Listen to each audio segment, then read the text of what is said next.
Welcome to I news. Bharat America మధ్య కుదిరిన చారిత్రాత్మక వాణిజ్య ఒప్పందం ఇప్పుడు అంతర్జాతీయ రాజకీయాల్లో ఒక పెద్ద చర్చకు దారితీసింది. భారత్పై సుంకాలు తగ్గించామని, రష్యా ఆయిల్ను భారత్ ఆపేస్తుందని ట్రంప్ సంచలన ప్రకటన చేశారు. అయితే దీనిపై రష్యా స్పందన అందరినీ ఆశ్చర్యపరిచింది. భారత్కు మాస్కో ఒక్కటే ముడి చమురు సరఫరాదారు కాదని, భారత్ ఎక్కడి నుంచైనా చమురు కొనుగోలు చేసుకునే స్వేచ్ఛ ఉందని రష్యా ప్రకటించింది. అసలు క్రెమ్లిన్ మనసులో ఏముంది? ఇది భారత్కు మద్దతా లేక అసంతృప్త? ఇప్పుడు స్పెషల్ స్టోరీలో చూద్దాం.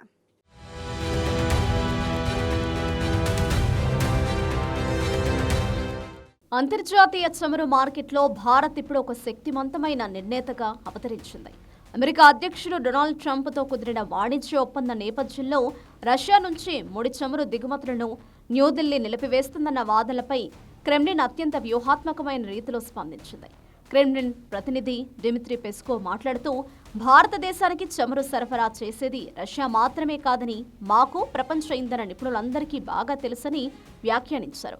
భారత్ ఎల్లప్పుడూ తన అవసరాల కోసం వివిధ దేశాల నుండి చమురు కొనుగోలు చేస్తుందని, ఇందులో తమకు కొత్తగా ఏమీ కనిపించడం లేదని ఆయన స్పష్టం చేశారు. అయితే ట్రంప్ చేసిన ప్రకటనలకు భిన్నంగా రష్యా ఒక కీలక విషయాన్ని వెల్లడించింది. రష్యా నుంచి చమురు కొనుగోళ్లను నిలిపివేస్తున్నట్లు భారతదేశం నుండి తమకు ఇప్పటివరకు ఎలాంటి అధికారిక సందేశాలు అందలేదని పెస్కోవ్ తెలిపారు. బహుశా వెనుజులా నుండి చమురు కొనుగోలు చేయడానికి ప్రధాని మోదీ అంగీకరించి ఉండవచ్చని ఆయన అభిప్రాయపడ్డారు. అంటే భారత్ అమెరికా నుంచి ఆయిల్ కొన్నప్పటికీ రష్యా నుంచి కొనుగోళ్లు పూర్తిగా ఆగిపోతాయన్న ట్రంప్ వాదనను రష్యా పరోక్షంగా తోసిపుచ్చింది. మరోవైపు రష్యా విదేశాంగ మంత్రిత్వ శాఖ ప్రతినిధి మరియా జకరోవా భారత్తో ఉన్న సంబంధాలను మరింత బలంగా వినిపించారు. రష్యా హైడ్రోకార్బన్లను భారతదేశం కొనుగోలు చేయడం రెండు దేశాలకు పరస్పర ప్రయోజనకరంగా ఉంటుందని ఆమె పేర్కొన్నారు. ఇది అంతర్జాతీయ ఇంధన మార్కెట్లో స్థిరత్వాన్ని కొనసాగించడానికి ఎంతో దోహదపడుతుందని రష్యా నమ్ముతోంది. భారతదేశంలోని తమ భాగస్వాములతో ఈ రంగంలో సన్నిహిత సహకారాన్ని కొనసాగించడానికి తాము ఎప్పుడూ సిద్ధంగా ఉన్నామని ఆమె తేల్చి చెప్పారు. విశ్లేషకుల అభిప్రాయం ప్రకారం రష్యా ఇక్కడ చాలా తెలివిగా వ్యవహరిస్తోంది.